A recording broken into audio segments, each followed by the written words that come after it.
My name is Cal Mannis, and over the last couple of years I have been working for a state educational organization. I'm a math and science teacher. I was hired out of a school to work with other schools. It just so happened that when I left, I did an assessment of what the schools needed from my area. I do not work in an urban area. I work in a rural, 100% rural. Let me show you where. My area that I cover is about 7,000 kilometers square. It has 14 school districts. Most of them are separated by about 30 kilometers. I'm sorry, you said you're a teacher or you supervise? I am a teacher. Okay. Right now I work, I'm back helping one of the school districts, but for 2 years I was working for a state organization to help organize science and technology into schools that could not afford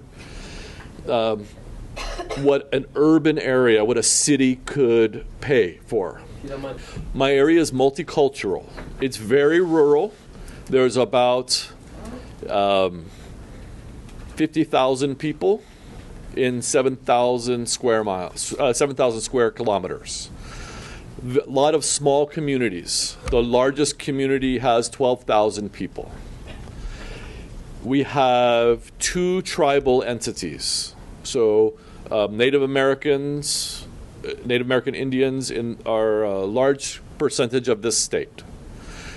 In my region, we have 2, the Apaches and the Navajo, in addition to the non-tribal areas. So the schools on the reservations, so they're specific areas, nations, the Indian nations, the schools are funded by the state.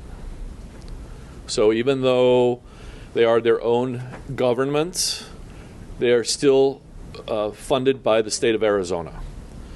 Therefore, they're tied in to a lot of the state organizations. All of the people, all of the schools, they do have similar problems. They're very poor. They have a very low income. The people in the area are not like in the cities. There's no industry, very few roads, and opportunities are limited.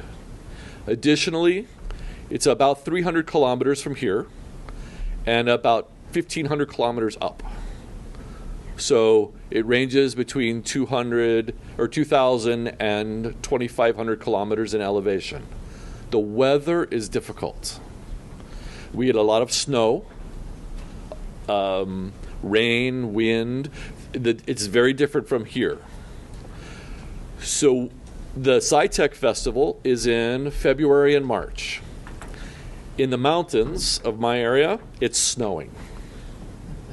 And so we could have a lovely day like this, and tomorrow we'll have this much snow on the ground. And it can happen overnight. It's a barrier that if you're working with a rural community, you have to be aware of. My research on Oman didn't really have much on snow. I don't think you get much snow. But there are problems when you're reaching areas that have poor roads. You want to involve them as a large, if you're going to do a large organizational science fairs and festivals, being aware of the barriers that they face, especially if there's large distances that people have to travel. If they can't travel because of they don't have the money to make a lot of trips. That was one of the considerations that we had. We organized a regional science festival that included, just like in Mesa, it included a science fair and an interactive festival, and we did it in 2 days. The pictures of it? Yeah. I have pictures of it. Okay. We did that on purpose so that the science fair itself was not open to the public. That was just judging. So we drew from both of the counties, from whoever wanted to be involved from the whole region could be involved. On the second day was open to the public, and that was interactive science. What we did is we tapped into the local people as much as possible. Just use Okay. the arrows to scroll it. What area was this in, 2 counties? This is in Navajo and Apache, so northeast. So what we did, we didn't use very many teachers. We went out into the community. We wanted the community to be involved. We had national parks. We had federal organizations. It's a lot of open space. And there are federal parks that are in our area that have biologists and geologists and paleontologists. We drew on them. We did not go very much to the universities. We went to federal, state organizations, water quality organizations, pollution, anti-pollution. We went to sustainability. So how do we plant, how do we do agriculture in our area, which is unique. It's up in the mountains. Our planting season is very short. We had specialists that would come and talk about special types of plants. The first year, we had 20 people do presentations. This year, we were snowed out. One day was beautiful. The next day, we had this much snow. And we still had people showing up in the snowstorm.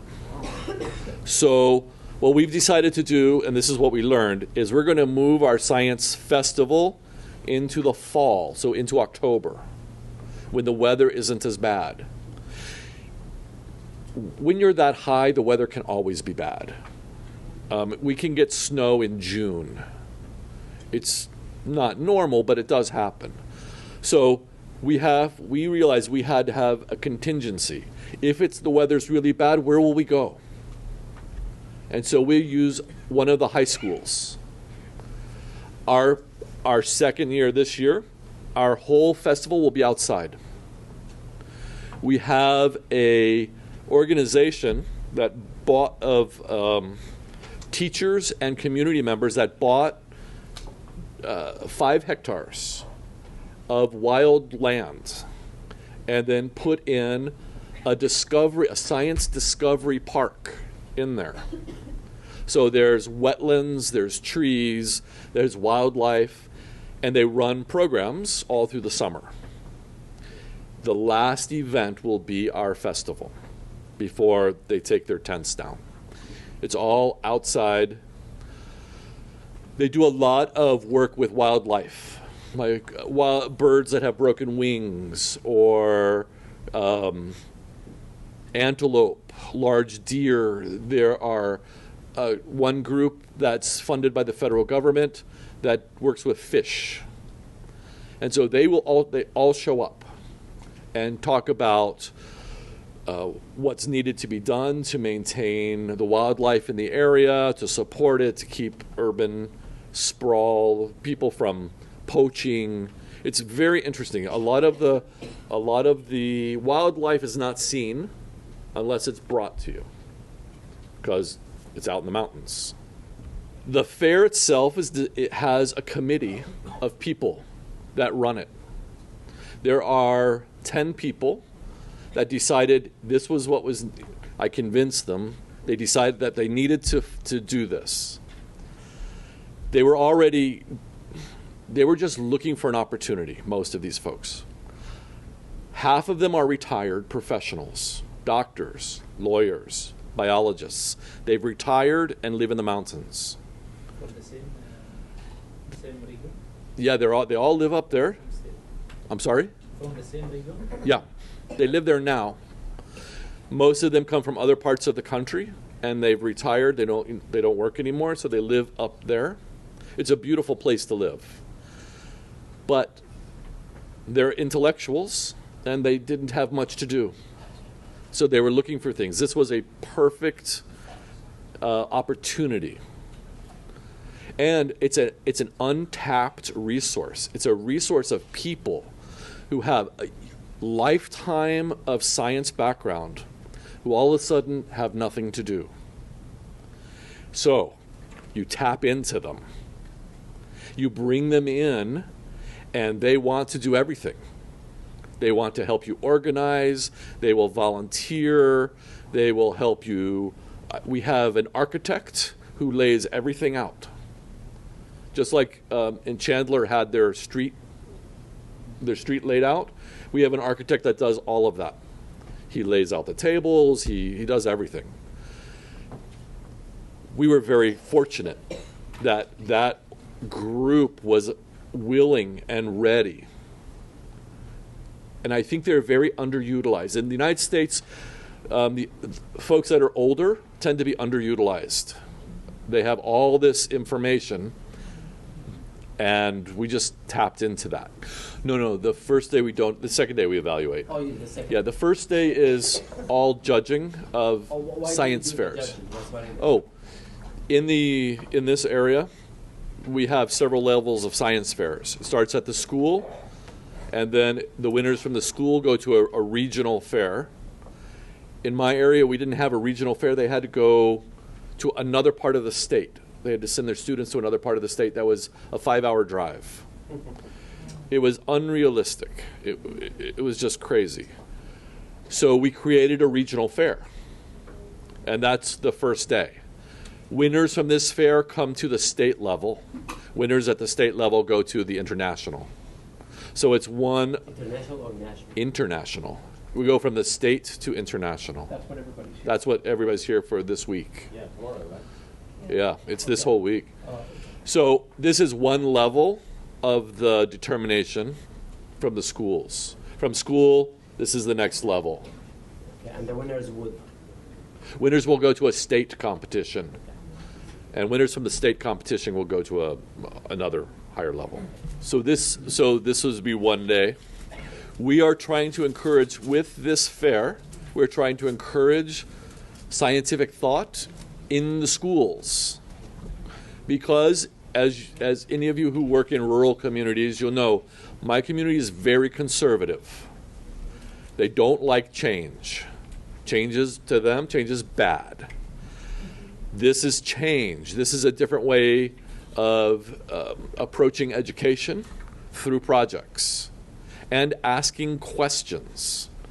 Many of the children are not encouraged to ask questions. So it's a battle to get this happening. We do not have very good participation from the high schools. We have it very good from the younger grades, but not from the high school, which is interesting. That's our big barrier. Not many educated people. No. Well, when you have a large conservative area, they tend not to be overly educated.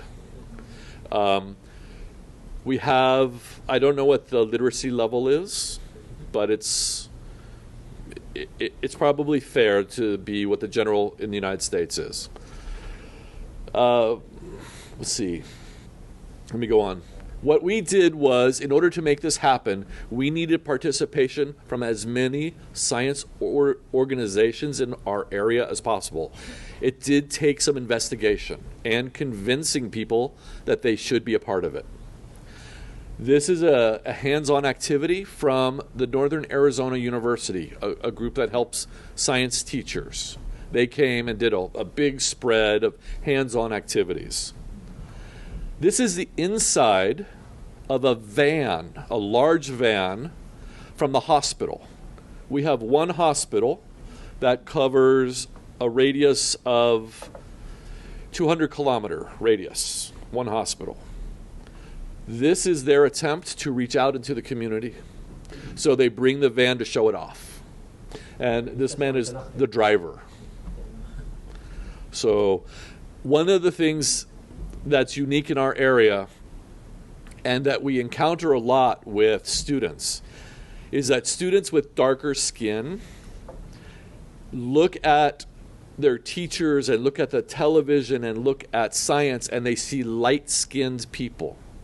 They don't associate themselves with those positions. So we have scientists from the reservation, the Native American reservations. The Native Americans tend to be darker skinned. We are trying to get our science fair and the people that are there to look like everybody. And it makes a difference on the way the children perceive the possibilities of success. How do they handle it? For the science fair is not open to the public. Okay, that's strictly for the schools. Judgment. The judging is strictly done for the students.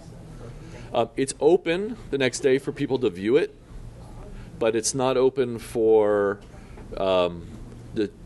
the public is not there while it's being judged. Yeah, but he's asking for the second day. The second day, Enough people? yeah. Yeah. Remember, we have a very small population that live in the region. Our first year, we had a little over 500 people show up, which is not bad. This year, when we had to Kent, 50,000 in 7,000 square kilometers. Okay, so the people that are at the far ends, they don't show up. Okay, it's the people in the middle that tend to come. Do they have the same opportunities or advantages? No. But do they compete? Yes, because they are judged on the same level. So if they make it, then they have judged the score that we use is the same as the one on the state. Everybody that wins, almost everybody that wins at our competition level, and while we may have 200 competing, we may have only 5 winners that go to the state. They tend to win at the state. No internet. Sometimes no power at their homes. Sometimes no water at their homes. They do a lot of the work at the school. Yeah, I mean, it's a poor area. We have areas, there's no electricity, there's no running water, there's no septic. And it certainly impacts their performance. It does. But smart is smart, you know? And if you're motivated, you're going to find a way. So there are still places in the United States, in this region even, that don't have what a city would commonly think is normal. But those are barriers that you can overcome. With these festivals are really not designed to look at what you can't do, but what you can do. And so a lot of these children are very practical. They can build things because they have to. They work with animals because they do. They have goats, they have chickens, they have cattle, that's how they live. They learn to ask questions. How do we do it better? I know in my students, it would take me a while to get them to ask the right questions, to learn how to ask the right questions, to allow themselves to be creative. That was why it was nice when it was John, the artist. It's nice to have that mindset to think outside of their experience. It doesn't happen often. And not everybody will do it. You will have a few that will. And those are the ones that will succeed. It's a fact. What we try to do at the festival is engage parents. You notice this is a flight simulator. Now it's different from the one from Chandler. This is a wraparound simulator that was built by an aeronautics professor at Embry-Riddle, which is the big aeronautics university here in the United States. One of the campuses is here in Arizona, one is in Florida. He built this where you sit inside of it as though you're in the cockpit of an airplane or a helicopter. And he brings it to the school. It's wonderful. It's great. It's so much fun. And the kids get in it and they just, you see their eyes light up, and it's like they're playing a video game, except he's got sound that comes at you. It's like a whole experience. It does. It asks questions. In addition, he has a set of iPads that deal with wind tunnel apps for about wind tunnels, about the movement of wind over the wing, or the Bernoulli's equation, and the physics of flight. And he teaches you about the physics of flight, and then sits you in a simulator. So it's very interesting. We have no TV stations. We have radio. We have newspaper. But another organization I'm involved in did a survey on where do you get information of the highest quality? Where is it coming to you? So that was the survey question. It's from the schools. So the information of the highest quality that people rely on is coming through the schools, not through the radio, not over the internet, not from friends. So that's what we do. We channel all of our paper announcements through the schools, and then they send it out. And then the other thing was about the documentary. Somebody asked about, does they do video? Two of our high schools in the region have a digital media, have a television media. One of them, the students, one of the classes, bring the video camera to the event. They do everything. They document, they ask questions, they create the video, they edit it, and then they make it available to us. Our idea is to have as much done by the students and the community as possible, because that involves them even more. The other thing that we have available is internships for the high school students at the hospital. If they're interested in medicine, we set them up at the hospital to do a rotation like a medical student. If they're interested in science of geology, we have a national park that's a geology park. We send them there. We have them work with the state fish and game. So we set up opportunities as well. And that entices them to be more involved. Anyway, thank you very much.